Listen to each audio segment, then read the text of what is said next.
Good morning everyone. सब लोगों को जो यहाँ पे है, घर पे है, सबके लिए वेरी गुड मॉर्निंग। सबसे पहले तो ध्यान से सुन लो, हमारी स्कूल में एक्सीलेंट ये वाईफाई की फैसिलिटी बढ़िया लेवल पे स्टार्ट हो गई है। सबसे पहले उसके लिए क्लैप घर पे जो इन लोगों की तरफ से भी। और अब जो यहाँ पे स्कूल में बैठे हैं वो, या जो घर पे ये ई क्लासेस फैसिलिटी से पढ़ रहे हैं वो, सब लोगों को एक्सीलेंट एजुकेशन एक्सपीरियंस मिलेगा ही। उसके लिए मुझे चाहिए, जो आप लोग घर पे बैठे वो, जो लोग यहाँ पे बैठे वो, सबका एक्टिव पार्टिसिपेशन। जो कोई भी क्वेश्चन मैं करता हूं तो वो क्वेश्चन का आंसर्स मुझे मिलना चाहिए। जो लोग यहाँ पे बैठे हैं वो यहाँ पे स्क्रीन पे देखेंगे, जो लोग घर पे है वो ये डिजिटल बोर्ड पे देख रहे हैं।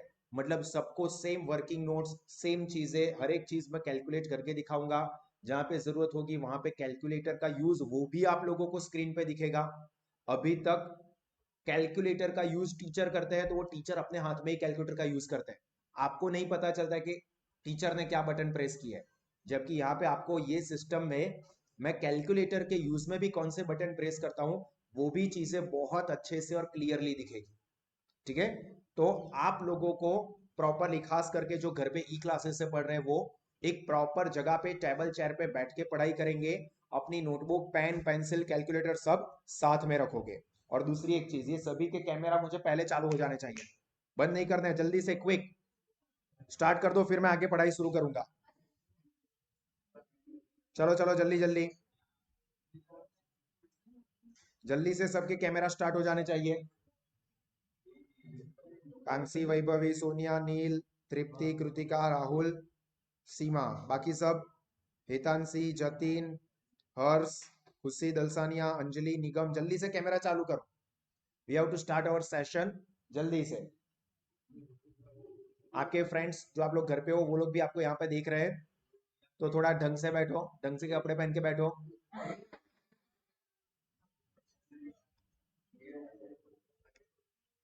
चलिए, तो अभी हम लोग स्टार्ट करने वाले हैं आज से our new chapter, our final chapter, account का last chapter we are going to start, and that is retirement और a death of a partner.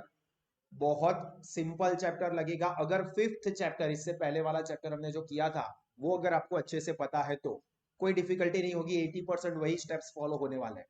और इस साल बोर्ड में इस चैप्टर में से आपको 2 एग्जाम्पल मिलने वाले हैं 8 मार्क्स के। ठीक है, तो सेक्शन ई जो कि मैं आपको पहले भी बता चुका हूं कि जिसके अंदर 5 क्वेश्चन आने वाले हैं 8 मार्क के, जिसमें से आपको कोई भी 3 अटेम्प्ट करने हैं। This is the advantage for this year. Last year तक क्या था, एडमिशन और रिटायरमेंट का एग्जाम्पल कंपलसरी था, और सिर्फ जो अकाउंटिंग फॉर शेयर कैपिटल था उसके अंदर 2 क्वेश्चन आते थे, और वो दोनों में से ही आपको कोई एक अटेम्प्ट करना पड़ता था, जिसके अंदर एक शॉर्ट सम्स वाले आते थे और एक फुल सम वाला आता था मोस्टली, या तो फिर दोनों फुल सम आते थे। पर इस साल आपको 5 क्वेश्चन आएंगे, उसमें से 2 अकाउंटिंग फॉर शेयर कैपिटल में से होंगे, 2 रिटायरमेंट ऑफ अ पार्टनर, ये जो चैप्टर हम लोग करेंगे उसमें से, और एक एडमिशन ऑफ अ पार्टनर। तो उसमें से कोई भी 3 आपको अटेम्प्ट करने हैं। तो वैसे देखने जाओ तो हमारा बोर्ड के एंगल से सिलेबस कंप्लीट हो चुका है, क्योंकि एडमिशन का एक एग्जांपल हमें मिल जाएगा, अकाउंटिंग फॉर शेयर कैपिटल 2 सम हमें मिल जाएंगे। तो ये रिटायरमेंट ऑफ अ पार्टनर वाला जो हम करने वाले हैं, ये ऐसा समझ लो कि अगर एडमिशन या शेयर कैपिटल वाले चैप्टर में से जो एग्जांपल आता है वो कुछ कॉम्प्लिकेटेड है, डिफिकल्ट है, तो आप इसके ऊपर भी जा सकते हो। हमको सब कुछ आना चाहिए, उसमें से जो इजी लगता है, जो कम टाइम में हम लोग अच्छे से कंप्लीट कर सके, वो एग्जाम्पल को हम लोग सिलेक्ट करेंगे। ठीक है, सब लोग घर पे भी, सबका रिस्पॉन्स चाहिए मुझे, क्लियर? अनम्यूट करके बोलना है। Yes sir. सबकी आवाज जोर से चाहिए मुझे। Yes sir. यस ऐसे ठंडे ठंडे नहीं, सब लोगों की एनर्जी एकदम फुल लेवल पे चाहिए। हाउस द जोश, सब लोगों का, यहाँ पे भी। हाय सर, ऐसा नहीं, हाउस द जोश, हाउस द जोश, घर पे भी हाउस द जोश बोले नहीं। Hi sir. हाय सर बद्दानो। चलो वन मोर टाइम, फाइनली બધા એકવાર સાથે, પછી આપણે સ્ટાર્ટ કરીશું. હાઉસ ધ જોશ, જય હિન્દ. हाय ચાલો, આજુબાજુ વાળા અહીંયા ના આવી જાય. चलिए, हम लोग स्टार्ट करते हैं हमारा ये chapter, and that is retirement और a death of a partner. इस साल हम लोगों को एडवांटेज ये है कि इसमें से ये जो डेथ वाला पार्ट है ये सिलेबस में नहीं है, हमको सिर्फ रिटायरमेंट वाले ही सम करने हैं। डेथ वाला पार्ट इस साल के सिलेबस में नहीं है, ठीक है। तो आप लोगों को जितने एडवांटेजेस है इस साल अभी तक किसी को नहीं मिले, तो कोरोना पैंडेमिक ये वगैरह एजुकेशन या जो भी कहो वो सब बहाने हैं, प्रैक्टिकली बात करें तो इस साल आपको जितने फायदे मिल रहे हैं उतना अभी तक किसी को नहीं मिला, ठीक है। वेटेज मींस ऑप्शंस बहुत ज्यादा बढ़ गए, इंटरनल ऑप्शंस हो गए, 30% सिलेबस कट हो गया, टाइम ज्यादा मिल गया। अभी भी अगर आप अच्छा रिजल्ट नहीं लाते हो, प्रिपरेशन नहीं करते हो, तो आप डैश डैश हो, ठीक है। तो ये आप लोगों को ध्यान रखना है कि अच्छे से प्रिपरेशन करें और अच्छा रिजल्ट स्कोर करें। मैं आपको बहुत सारी टिप्स भी देने वाला हूँ, सेशंस भी प्रोवाइड करने वाला हूँ, वीडियो सेशन, कि how to score 100 out of 100 marks easily in account subject. आराम से कोई भी स्टूडेंट अभी तक प्रिपरेशन ना की हो वो भी ये 3 महीने के अंदर आराम से 100 आउट ऑफ 100 स्कोर कर सकता है अकाउंट में, और इस साल तो गोल्डन अपॉर्चुनिटी है, तो इजीली आप स्कोरिंग कर सकते हो। और उसके प्रॉपर प्रैक्टिकल टिप्स दूंगा, ऐसे नहीं हवा में बातें नहीं, प्रैक्टिकल चीजें दूंगा। मैंने आपको जो पहले सेशन दिया था प्रिपरेशन के लिए, प्लानिंग के लिए, शेड्यूल के लिए, वो भी बहुत प्रैक्टिकल बेस्ड पे दिया था कि आप लोग आपके एंगल से सारी चीजें देखो और एक प्रॉपर शेड्यूल डिसाइड करो। ऐसा नहीं बोलता हूं कि सुबह 5-5 बजे उठ के पढ़ाई करना शुरू कर दो, अक्षय कुमार बन जाओ, ऐसा नहीं करना है।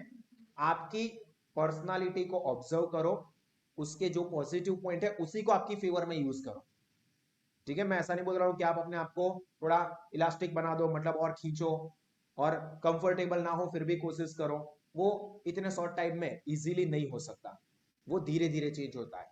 तो वो आफ्टर 12th वो चेंज आप ला सकते हो, उसके लिए मैं आपको गाइड करूंगा। बट अभी आपकी जो पर्सनालिटी है उसके अंदर से जो ऐसी ड्रॉबैक्स है जिसको आप इजीली रिमूव कर सको, उसको रिमूव करके जो चीजें आपकी फेवर में है उसका इस्तेमाल करके ही आपको प्रिपरेशन करनी है, जिससे आप लोग easily best of the best result knowledge के साथ स्कोर कर सके। क्लियर? चलिए अभी हम लोग समझते हैं रिटायरमेंट ऑफ अ पार्टनर, जो कि एडमिशन ऑफ अ पार्टनर को जो हमने किया था उसके जैसा ही है, माइनर सा डिफरेंस है। एडमिशन ऑफ अ पार्टनर के अंदर कोई न्यू पार्टनर एडमिट होता था, जैसे कि अगर आपको याद हो तो मैं आपको समझा चुका हूं। फॉर एग्जाम्पल ये ए एंड ये बी, ये दोनों की पार्टनरशिप फॉर्म थी, उसके अंदर वो न्यू पार्टनर सी को अगर एडमिट करते हैं, एंटर करते हैं, तो उसको हम लोग कहते थे admission of a new partner. पर मान के चलो कि यहां पे ऑलरेडी फॉर एग्जांपल 2, 3 या 4 पार्टनर्स है, हम लोग अभी एग्जांपल के तौर पे लेते हैं 3, क्योंकि आपको एग्जाम में 3 पार्टनर वाला ही मोस्टली आता है, ठीक है। 99.99%। रेयर केस में 0.01% ही 4 पार्टनर करते हैं, रेयर केस में ही। पर वो आपको इसलिए नहीं करते प्रैक्टिकल व्यू पॉइंट पे, वरना टेबल बनाने में दिक्कत हो जाएगी। ऑलरेडी 3 पार्टनर के कॉलम दोनों side, debit side credit side बनाने का, 4 हो जाएंगे तो दोनों साइड पे एक एक कॉलम बढ़ जाता है, इसलिए नहीं रखते हैं। अदरवाइज 4 भी हो सकता है, 10 पार्टनर भी हो सकते हैं प्रैक्टिकल लाइफ में। अब ये ए बी सी में से फॉर एग्जाम्पल बी जो है वो फॉर्म से बाहर जा रहा है, एग्जिट कर रहा है, अब उसके रीजन हम लोग डिस्कस करेंगे आगे। बट ये पार्टनर बी फॉर्म छोड़ के जा रहा है तो उसको हम लोग कहेंगे retirement of a partner, simple words में। समझ में आ रहा है ये? तो देखो यहां पे क्या लिखा है, retirement of a partner means retiring as a partner from the firm, मतलब फर्म में से एज अ पार्टनर रिटायर हो जाना, मतलब फर्म में से जा रहा है, दुनिया से नहीं जा रहा है, फर्म में से जा रहा है, सिंपल।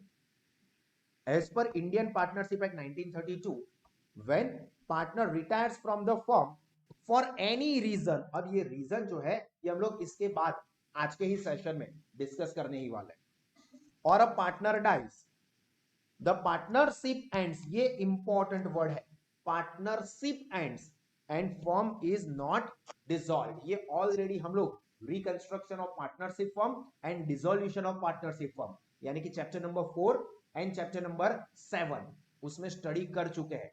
डिसोल्यूशन ऑफ पार्टनरशिप क्या है and dissolution of partnership firm क्या है, ये दोनों के डिफरेंस भी मैं आपको सिखा चुका हूं।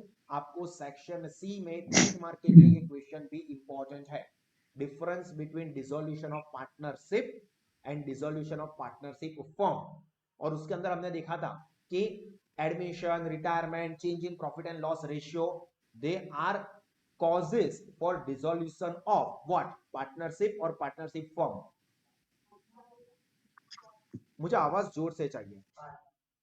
सही गलत उसका टेंशन छोड़ो आप, मुझे आंसर कॉन्फिडेंटली और लाउडली दो। जो घर पे है वो लोग भी, यहाँ पे बैठे हैं वो लोग भी। हाला सिंपल वस्तु से रिपीट करूं, जो फरीदी सांभी लो घरवाड़ा भी। Change in profit and loss ratio, admission of a new partner, retirement और death of a partner are causes or reason for blank. Option A, dissolution of partnership, dissolution of partnership form. Option C, both A and B. Option D, none of the above. Partnership. चलो ई classes वाले, option A. Option A बिल्कुल सही है। Dissolution of partnership, not partnership form. Partnership form का dissolution कब होता है? जब सारे पार्टनर्स फॉर्म को छोड़ के चले जाए, या तो फिर ये भी हम लोग ऑलरेडी सीख चुके हैं, एक पार्टनर को छोड़ के बाकी सारे पार्टनर चले जाए। क्योंकि अगर एक पार्टनर को छोड़ के बाकी सारे चले गए तो एक ही बचेगा जो सोल प्रोप्राइटरशिप बन जाएगा। तो यहाँ पे उसको हम पार्टनरशिप कह नहीं सकते।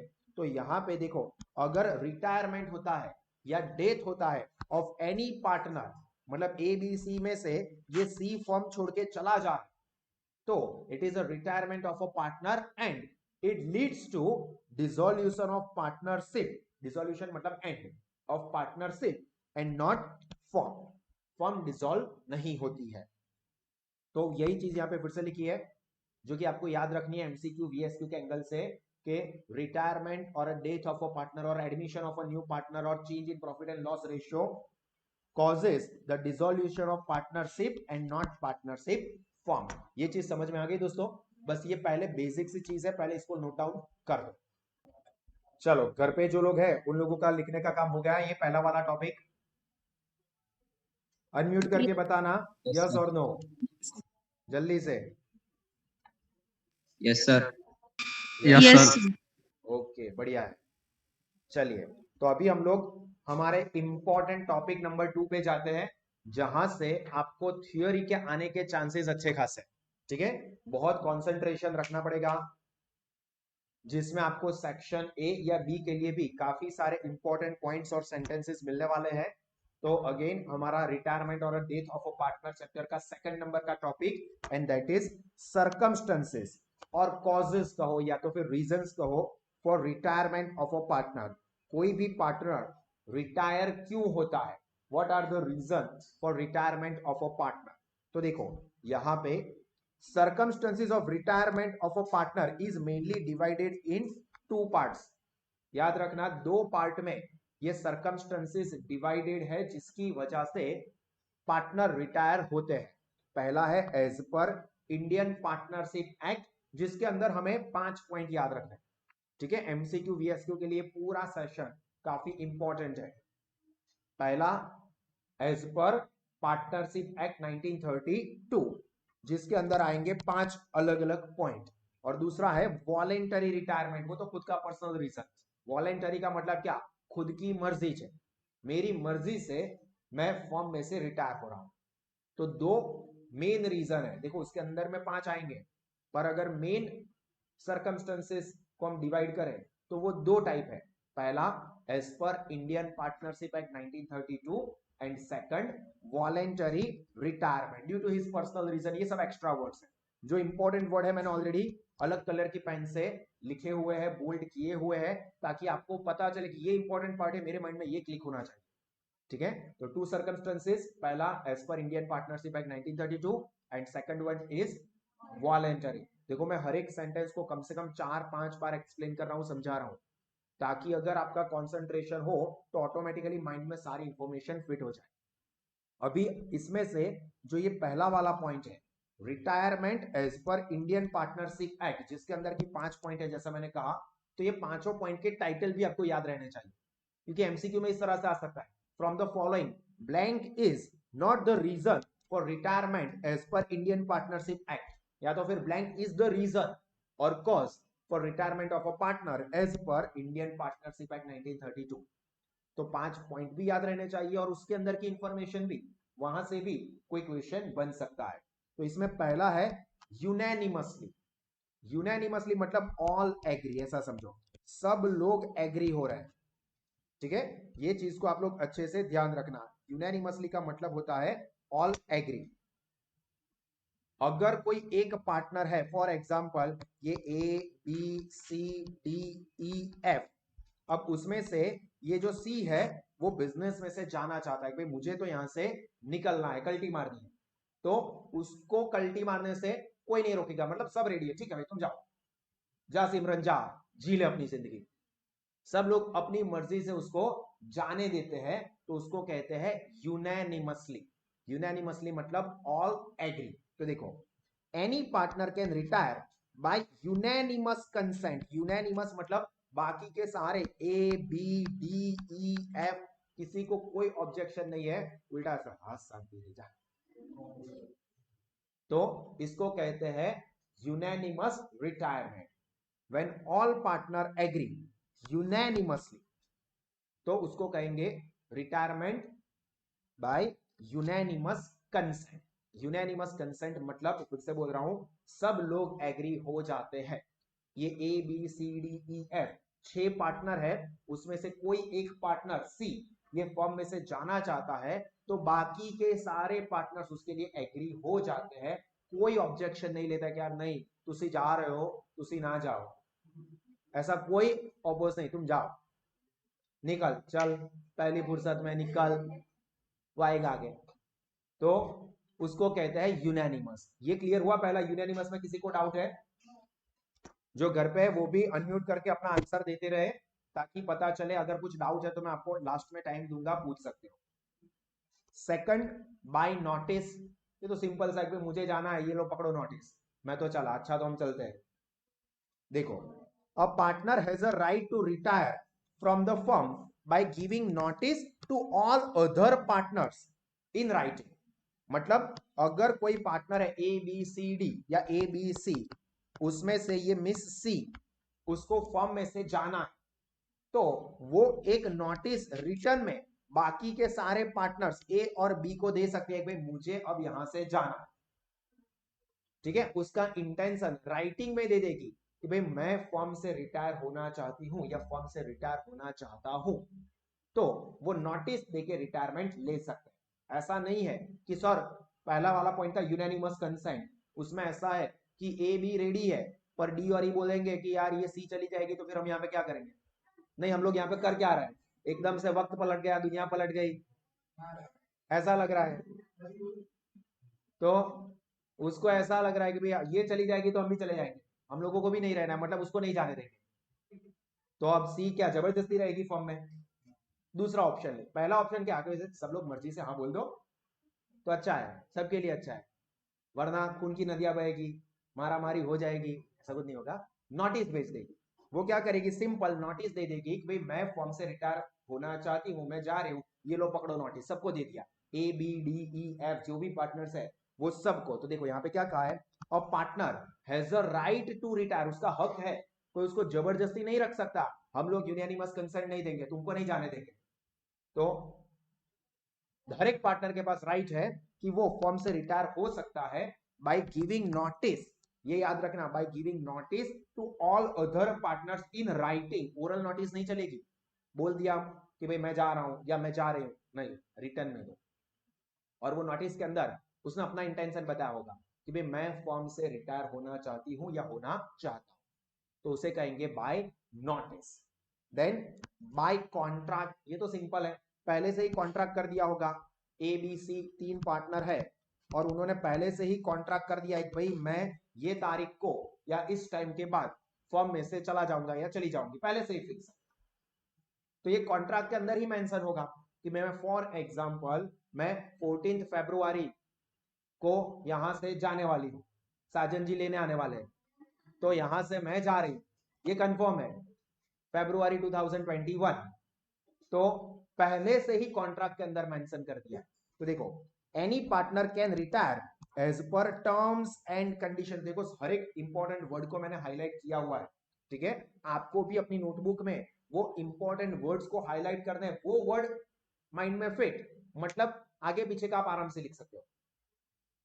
As per terms and condition of partnership deed, मतलब ये पार्टनरशिप का जो कॉन्ट्रैक्ट या एग्रीमेंट हुआ होगा उसके अंदर जो भी टर्म्स कंडीशन पहले से मेंशन है कि भाई मैं 14 फरवरी 2021 को फॉर्म से चली जाऊंगी या चला जाऊंगा, तो उसके हिसाब से वो पार्टनर फॉर्म से रिटायर हो सकते हैं। क्लियर हुआ? 3 रीजन आए। पहला आया यूनानिमसली, मतलब बाकी के सारे पार्टनर एग्री हो जाएंगे कि भाई तुम जा सकते हो। दूसरा बाय नोटिस, जो कि रिटर्न में देगी, जो पार्टनर रिटायर होना चाहते हैं वो बाकी के सारे पार्टनर्स को। And third as per contract, contract के जो टर्म्स कंडीशंस, कॉन्ट्रैक्ट मतलब यहाँ पे पार्टनरशिप डीड के जो भी टर्म्स कंडीशंस होंगे उसके हिसाब से यहाँ पे पार्टनर फॉर्म छोड़ के जा सकता है। अभी आया हमारे हीरो। पहले मेरी बारी है, ये मेरी बारी है। इंसॉल्वेंसी ऑफ अ पार्टनर, कोई पार्टनर ऐसा है मेरे जैसा, बेचारा गरीब है, उसके पास कुछ पैसा ही नहीं बचे, पॉकेट खाली सारे, ठन ठन गोपाल। अब मजाक શું સવાર સવારની વાત છે, સિરિયસ વાત છે, हम આવી રીતે મજાક ના ઉડાવ, ગરીબની મજાક नहीं उड़ावी। चलो अभी ध्यान से समझो। हाँ, अभी सपोज कोई पार्टनर इनसॉल्वेंट हो जाता है, तो इनसॉल्वेंट का मतलब क्या कि जिसके पास असेट्स नहीं बची है, मतलब कि लायबिलिटी ज्यादा है। मैरिड हूं, ऑब्वियसली लायबिलिटी ज्यादा होगी, तो हाँ वो તમારા થશે ને એટલે ખબર પડશે। તો મેડમ બહાર ગયા છે એટલે ખુશી જ પાગલ થઈ ગયો છે એવું છે। ચાલો अभी ध्यान यहाँ पे। तो सपोज देखो a partner is consider as retire, यहाँ पे कोई प्रोसेस करने की जरूरत नहीं है, पार्टनर को रिटायर्ड माना ही जाएगा कि भाई तू फर्म से बाहर। क्यों? From the date from which he is declared insolvent, याद रखना उस तारीख से उसको रिटायर्ड माना जाएगा जिस डेट पे वो इंसॉल्वेंट डिक्लेयर हो चुका है। सर डिक्लेयर कौन करेगा? कोर्ट करेगी। मेरे कहने से मैं इंसॉल्वेंट नहीं हो गया, या आपके कहने से या बाकी के पार्टनर के कहने से इंसॉल्वेंट नहीं माना जाएगा। ये तो मुकेश अंबानी भी એવું કહેશે, ઇલોન मैं બહુ ગરીબ માણસ છું, ये બધા એવું કહેશે। तो उस तरह से नहीं माना जाएगा। वैसे भी आप इकोनॉमिक्स पढ़ते हो, रिलेटिव पॉवर्टी का कॉन्सेप्ट देंगे, खबर છે रिलेटिव पॉवर्टी શું છે? चलो कोई इकोनॉमिक्स में क्वेश्चन कर लो मैडम ની યાદમાં।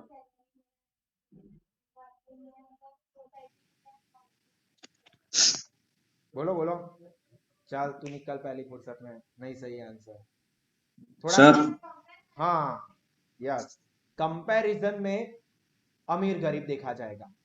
मतलब फॉर एग्जांपल હિત છે એ મહિનાના 5 લાખ રૂપિયા કમાય છે, ઓ બાપુ વાહ 5 લાખ રૂપિયા કમાય છે, પણ હેનિસ છે 7 લાખ રૂપિયા કમાય છે, તો હેનિસની कंपैरिजन में હિત गरीब છે बेचारो, तो उसको कहते हैं रिलेटिव पॉवर्टी। ये आपको पता ही होगा। अभी यहाँ पे ये रिलेटिव नहीं देखा जाएगा, मतलब कौन क्या कहता है वो नहीं देखा जाएगा, कोर्ट इंसॉल्वेंट डिक्लेयर करेगी, उसका पूरा प्रोसेस होता है, वो 12th के बाद पढ़ाई में आपको आएगा। तो जब भी कोई पार्टनर को कोर्ट इंसॉल्वेंट डिक्लेयर करती है, तो इंपॉर्टेंट चीज ये है कि कब से उसको रिटायर्ड माना जाएगा, तो जिस डेट पे उसको कोर्ट ने इंसॉल्वेंट डिक्लेयर कर दिया उस डेट से ही वो पार्टनर रिटायर कंफर्म। अब बाकी के पार्टनर ने पहले पॉइंट के हिसाब से यूनानिमस कंसेंट दी है या नहीं दी है कोई फर्क नहीं पड़ता, वो इंसॉल्वेंट मेरे मींस मेरी बात चल रही है, वो पार्टनर ने रिटर्न में नोटिस दी है या नहीं दी है कोई फर्क नहीं पड़ता है, कुछ लेना देना नहीं है। कोर्ट ने तुमको यहाँ पे इंसॉल्वेंट डिक्लेयर कर दिया, मतलब you are out of the partnership, मतलब आप रिटायर। ऐसा क्यों ये पता है?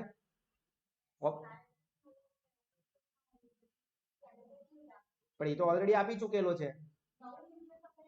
નવું નહીં, રિટાયર શેમાંથી થાય? નવામાંથી થોડામાંથી થાય, જૂનામાંથી થાય ને। तो ये चीज आपको फ्यूचर स्टडी में आएगी, पर मैं अभी आपको उसका बेस बता देता हूं कि पार्टनरशिप जो है वो कॉन्ट्रैक्चुअल रिलेशन है, ये आपको पता है, एग्रीमेंट हम लोग करते हैं, ओरल या रिटर्न कुछ भी, बट एग्रीमेंट से पार्टनरशिप बनती है। ये आप ओसीएम में पढ़ चुके हो। एचयूएफ में स्टेटस होता है, बाय बर्थ आप उसके मेंबर होते हो। सर आउट कશું સાંભળ્યું તું? હિન્દુ અનડિવાઇડેડ ફેમિલી, હું આ ઘરમાં જન્મ્યો છું, મોદી ફેમિલીમાં જન્મ્યો છે ફોર એક્ઝામ્પલ, એટલે એ ફેમિલીનો જ મેમ્બર છે। પછી એવું ના કહે કે યાર તમારા અંબાણીના ઘરે મેં એમનો છોકરો, એ તો બધા એવું કહે પછી। તો એવું ના થાય, એ તમને ખબર જ છે કે HUF માં. હવે પાર્ટનરશિપમાં શું હોય છે કે જે પણ વ્યક્તિ બિઝનેસ સાથે મળી કરવા માંગે છે એ લોકો એગ્રીમેન્ટ કરશે, તો એક કોન્ટ્રાક્ચ્યુઅલ રિલેશન છે. પણ ઇન્ડિયન કોન્ટ્રાક્ટ એક્ટ 1872 એક આખું અલગ ચેપ્ટર છે જે તમને ફ્યુચર સ્ટડીમાં આવશે. એમાં એવું છે કે જે પાર્ટનર કોન્ટ્રાક્ટ કરવા માટે કેપેબલ હોય એ જ વ્યક્તિ કોન્ટ્રાક્ટ કરી શકે. તો સર હવે કોન્ટ્રાક્ટ કરવા માટે કેપેબલ છે એટલે શું? તો એમાંની એક ટર્મ એવી છે, બધા પર ડિટેલમાં નથી જતા, ફ્યુચર સ્ટડીમાં આવશે. પણ જે પર્સન ઇનસોલ્વન્ટ હોય એટલે કે મારા જેવી વ્યક્તિ હોય, કાં તો અનસાઉન્ડ માઇન્ડની વ્યક્તિ હોય એટલે કે તમારા જેવી વ્યક્તિ હોય, પાગલ. સાચી વાત ખબર પડી એમાં હું છે તો છે હવે, पर सपोज अनसाउंड माइंड के पर्सन है या माइनर है, 18 साल से छोटे हैं, हाँ वो भी है, नहीं है, ठीक है, बाद में देख, कुछ लोग है कुछ लोग नहीं है, दिमाग से तो सब लोग माइनर ही है, उम्र से देख लेंगे बाद में. तो यहाँ पे ये सारे टर्म्स है कि अगर आपको कॉन्ट्रैक्ट करना है तो आप मेजर एज के होने चाहिए, मतलब 18 साल से बड़े होने चाहिए, इनसॉल्वेंट नहीं होने चाहिए, सॉल्वेंट होने चाहिए, मतलब मेरे जैसा नहीं चलेगा, सॉल्वेंट होना चाहिए, इनसॉल्वेंट नहीं चलेगा, साउंड माइंड का होना चाहिए, मतलब आप जैसा नहीं चलेगा अनसाउंड माइंड का. तो ये कंडीशन. तो यहां पे क्या होगा, पार्टनर इनसॉल्वेंट डिक्लेयर हो गया तो वो कॉन्ट्रैक्ट करने के लिए कैपेबल नहीं. रीजन समझो क्यों ऐसा, क्योंकि जो पर्सन इनसॉल्वेंट हो वो कोई तरह के, किसी भी तरह के कॉन्ट्रैक्ट कर ही नहीं सकता. अब किसी तरह के नहीं मतलब उसके अंदर पार्टनरशिप भी एक तरह का कॉन्ट्रैक्ट ही, तो कोई कॉन्ट्रैक्ट नहीं कर सकता मतलब पार्टनरशिप का भी नहीं हो सकता, तो वो उस डेट से retire. And last, expulsion by other partner, मतलब बाकी के सारे पार्टनर मिलके चल निकल, पहली फुर्सत में निकल, कोई जरूरत नहीं है तेरी इधर, मतलब GPL लात मार के निकाल दिया. तो देखो यहाँ पे क्या कहा है, एज पर, यानी यहाँ पे as per provision of partnership deed a partner can be expelled, expelled का मतलब होता है रिमूव, निकाल देना, ठीक है, from the firm by other partners. By other partners मतलब बाकी के सारे पार्टनर्स सही हो, ऐसा नहीं कि एक पार्टनर में बोला इसको साथ मेरी झगड़ा हो गया, कट्टी है, चलो इसको निकाल, तो नहीं चलेगा. सारे पार्टनर्स मिलके एक्सपेल्ड करेंगे. अब यहाँ पे भी दिक्कत हो जाएगी, सपोज आप सब लोग मिलकर भाविन सर को निकालो, एक्सपेल्ड कर देना है, तो ऐसा भी हो सकता है कि कोई पार्टनर को मींस उसके अगेंस्ट में कोई गेम खेल के उसको निकाल दे, तो ऐसा नहीं चलेगा. तब निकाल सकते हैं when such expulsion is for protecting firms interest, कि इसको निकालना जरूरी है, अदरवाइज ये पूरे फर्म का नाम बिगाड़, यहाँ पे काम नहीं कर रहा है, टाइम वेस्ट कर रहा है, जो क्लाइंट्स आ रहे हैं, कस्टमर आ रहे हैं, उसके साथ झगड़े कर रहा है, गालियां दे रहा है, जो क्लाइंट्स आ रहा है वो इसका शकल देख के ही भाग जा रहा है, तो हमारा बिजनेस बंद हो जाएगा. इसकी वजह से ये रीजन है जिसकी वजह से हमें इसको एक्सपेल्ड करना है. तो एक्सपेल्ड कर सकते हैं, ध्यान से सुनना, बाकी के पार्टनर्स मिलके कोई एक पार्टनर को एक्सपेल्ड कर सकते हैं, आप सब मिलके मुझे एक्सपेल्ड कर सकते हो अगर पार्टनरशिप फॉर्म है तो, प्रोवाइडेड कि मेरा एक्सपल्सन जो है वो फॉर्म के बेनिफिट में. आपको रीजन दिखाना पड़ेगा, दिस इज द रीजन कि इनको निकालने की जरूरत क्यों है, रीजन क्या है, इसकी वजह से निकाल. स्कूल में के बाद आ छोकरान का चल तू घर जा, मम्मी पप्पा ने बोला चल નીકળ અહીંયાથી, કેમ, કારણ કે આ એટલો બધો અવાજ કરે છે, ન્યુસન્સ કરે, બીજા બધાને હેરાન કરે છે, સરને ભણાવવા નથી દેતો, સર બોર્ડ પર લખવા જાય છે પાછળથી ઊંધા ફરીને સરને ચીડવે છે, અવાજો કરે છે જાનવરના બધા, એની અંદરની આત્મા બહાર આવી જાય છે ઘડીએ ઘડીએ. તો આના રીઝનથી આને કાઢીએ છીએ. તો એક્સપલ્સન જ્યારે પણ પાર્ટનરને એક્સપેલ કરે છે તો એ બતાવવું પડશે કે such expulsion is for the benefit of the firm. Benefit of firm કોઈ એક પાર્ટનરનું નહીં, ફોર એક્ઝામ્પલ મારી છે, હેત છે, હેનિસ છે, એ ત્રણની પાર્ટનરશિપ છે. હવે ભાવિન સર ના લીધે આ બેને તકલીફ પડે છે, ઘડીએ ઘડીએ કામ માંગ્યા કરે છે, શું થયું રિપોર્ટ લાવો, કસ્ટમરે શું કીધું, આમ તેમ, બહુ આરામથી જીવો ને યાર, જીવો ઓર જીને દો. આ તો યાર બહુ વધારે પડતા પાછળ જ પડી જાય છે, કામ કરી આપણે બે ભેગા થઈ જઈને એમને કાઢી મૂકીએ, કેમ, આપણા ઇન્ટરેસ્ટ માટે સારું છે, શાંતિથી ઉઠાશે, શાંતિથી કામ કરીશું. તો આ એક્સપલ્સન ફોર્મના બેનિફિટ માટે નથી, એમના બેનિફિટ માટે કહે છે, તો ના કરી શકે. એક્સપલ્સન માટે પ્રૂફ કરવું પડે કે આ ફોર્મના બેનિફિટ માટે છે. અને આનાથી આગળ જે તમારા સિલેબસના પાર્ટમાં નથી, ફ્યુચર સ્ટડીમાં આવશે કે એક્સપલ્સન કરતા પહેલા જો એક્સપેલ્ડ પાર્ટનર છે has a right to be heard, right to be heard, મને કાઢી રહ્યા છો તો મને મારી સેલ્ફને જસ્ટિફાઈ કરવાનો ચાન્સ આપો. તમને એવું લાગ્યું કોઈ પરિસ્થિતિ કે આ કસ્ટમર જોડે ઝઘડો કરે છે એટલા માટે કાઢી મૂકવો છે આને, હવે તમને એ જ પિક્ચર દેખાયું પણ તમે મને સાંભળો કે કેમ આવું થયું, ભાઈ કેમ ઝઘડો થયો, તો એક કસ્ટમર હતો ને આવીને બભો ચ કરતો હતો, મોટી મોટી ગાળો આપતો હતો, આપણી ફોર્મ વિશે ખરાબ ખરાબ બોલતો હતો, એટલા માટે ચલો ટ્યુબલાઇટ પછી આવે ચાલો ધ્યાન અહીંયા ધ્યાન તો ક ખ ગ ઘ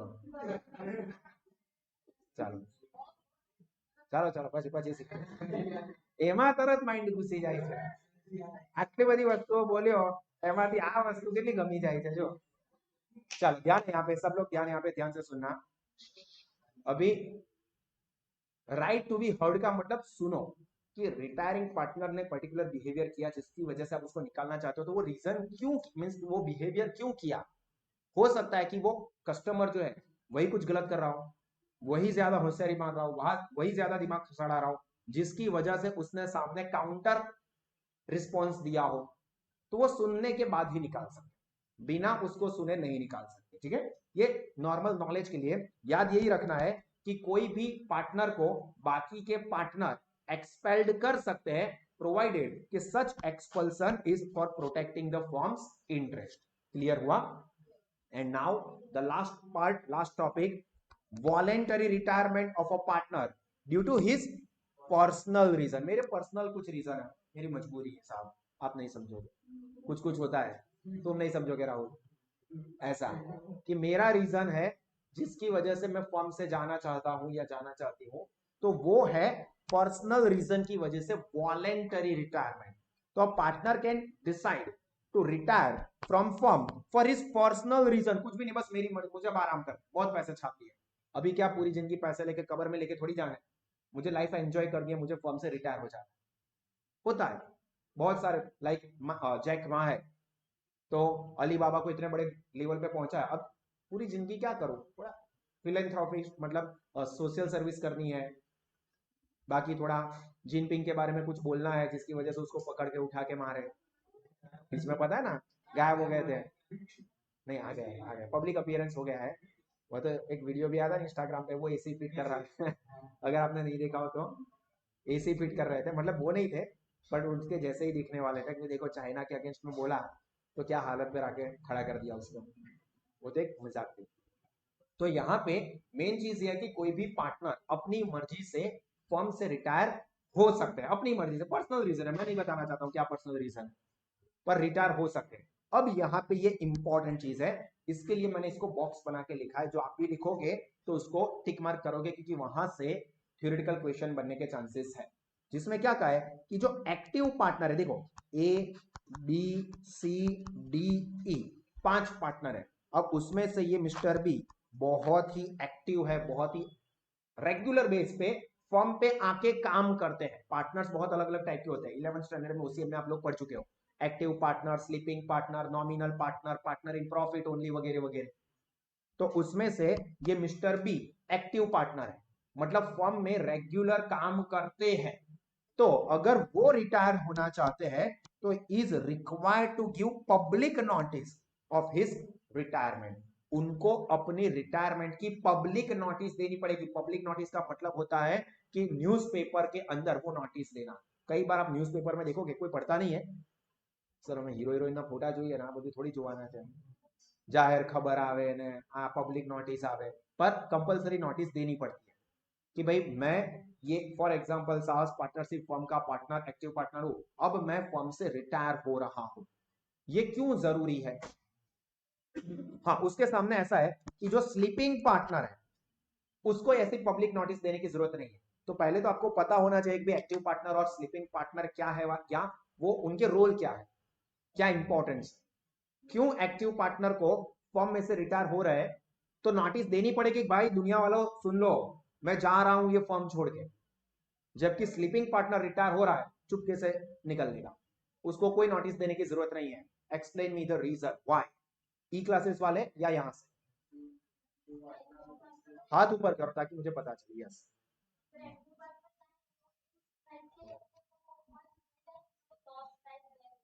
તો એમાં એને નોટિસ આપવાનું શું લેવા દેવા, નોટિસ આપે તો લોસ ના થયું, કેમ કેમ ખબર પાડવાની છે પબ્લિકને? પરફેક્ટ જઈ રહ્યા છો?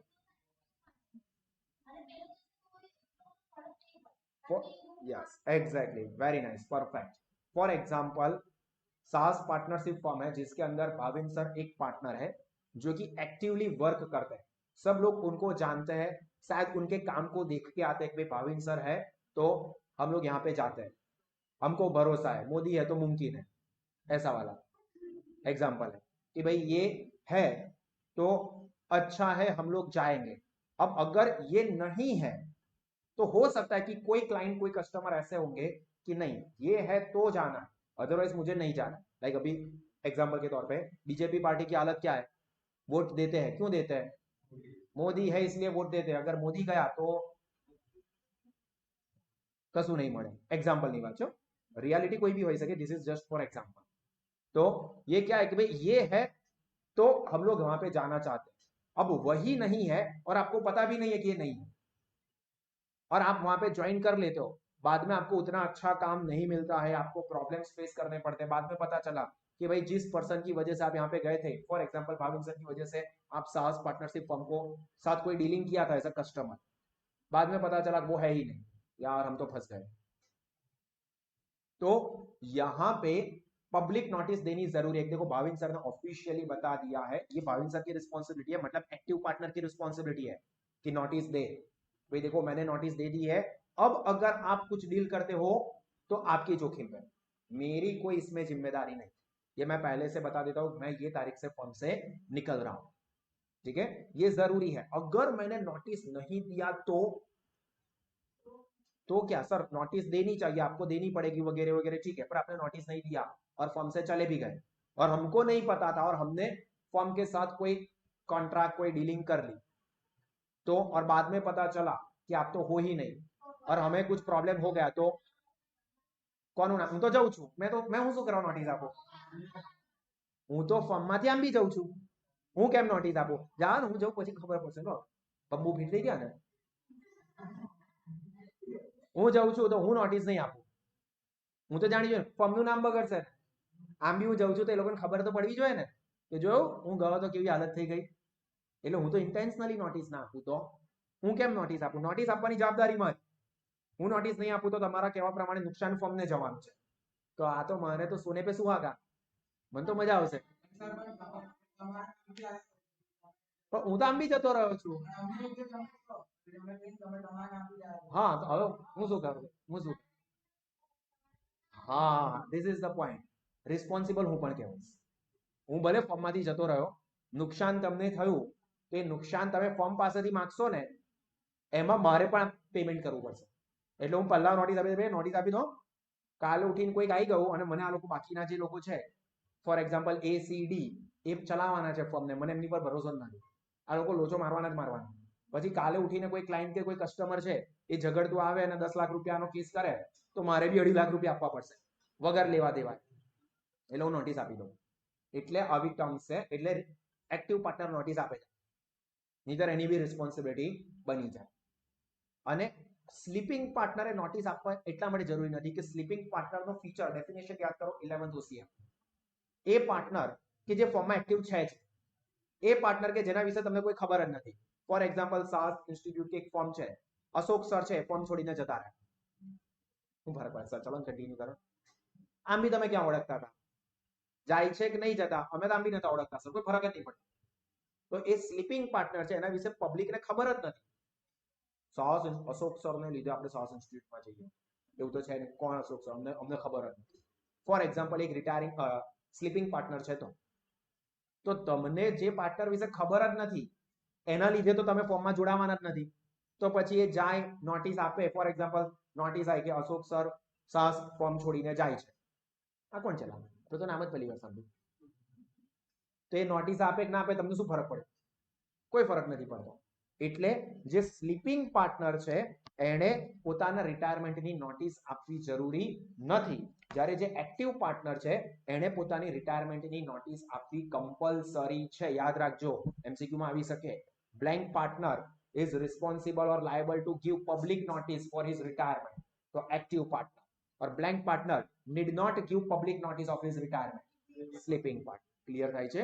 ચાલો તો અહીંયા આપણો સેકન્ડ પોઈન્ટ કમ્પ્લીટ થાય છે. ઘરે બધાને ખબર પડી છે? ચલો જલ્દી જલ્દી. Yes, sir. ડન? Yes. અવાજ કરો કાં તો થમ્સ અપ કરો જલ્દી.